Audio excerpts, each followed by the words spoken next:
Hello everyone, আজকে নতুন একটা ব্লগ নিয়ে আবার চলে এসেছি। তো আজকে তোমাদের সাথে শেয়ার করবো বাড়িতে খুব সহজে কি করে গরম গরম ডালপুরি বানানো যায়। তো তার জন্য প্রথমে শুকনো খোলায় একটু শুকনো লঙ্কা আর গোটা জিরে নিয়ে নিয়েছি। আর যেটাকে খুব ভালো করে মিহি করে গুঁড়ো করে নিতে হবে।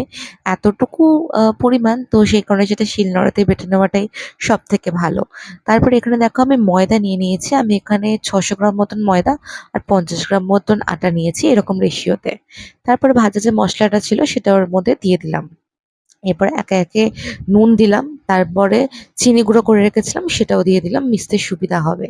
ওপর থেকে হালকা কস্তুরি মেথি ছড়িয়ে দিলাম। তারপরে যে ডালটা বেটে রেখেছিলাম, এখানে মটর ডাল আর ছোলার ডাল দুটোকে মিশিয়ে আমি পেস্ট করে রেখেছিলাম। তো সেই পেস্টটা আমি দিয়ে নেব। সেটাকে দিয়ে কিন্তু আমাকে ভালো করে মেখে নিতে হবে। তো যতটা লাগবে সেরকম বুঝে তার মধ্যে আমি একটুখানি সাদা তেল দিয়ে দিলাম।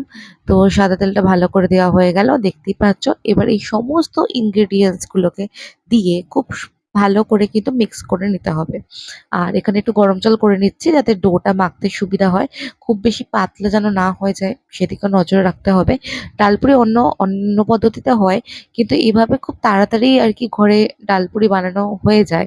কেন কি আদারওয়াইজ আমরা তো জানি যে ভেতরে পুর ভরেই ডালের যে পুরটা সেটা ভেতরে ভরে তারপরে করতে হয়।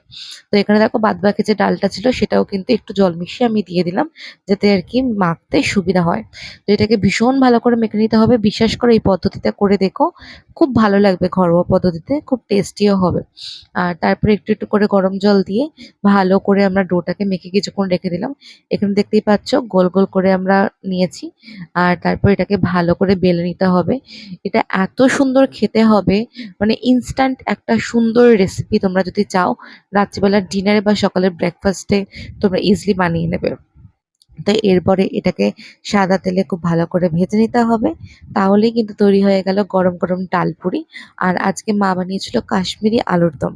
তো কাশ্মীরি আলুর দমের সাথে ডালপুরি। আর সুশান্ত এখন এসছে, তো ওর থেকে শুনে নি ওর কেমন লেগেছে খেতে। খেয়ে বল কেমন হয়েছে। वाओ बहुत গরম गरम গরম, लुची নট লুচি, ডালপুরি। और दाल पूरी এই সবে অফিস থেকে এসেছে। খেয়ে বলো কেমন হয়েছে। আমি না, তুমি টেস্ট করে বলো দিয়েছে নুন কেমন হয়েছে। দিয়েছে নুন ভালো হয়েছে, আচ্ছা ঠিক আছে প্রথমটা টেস্টি। খেয়েছে দিয়েছি ওটা ঠিক আছে, ও খাক না, ভালো হয়েছে। শুধু আমাদের মুখের কথাই নয়, তোমরাও কিন্তু ঘরে একবার এটা বানিয়ে দেখতে পারো। আশা করি এই রেসিপিটা তোমাদের সকলের খুব ভালো লাগবে। টাটা।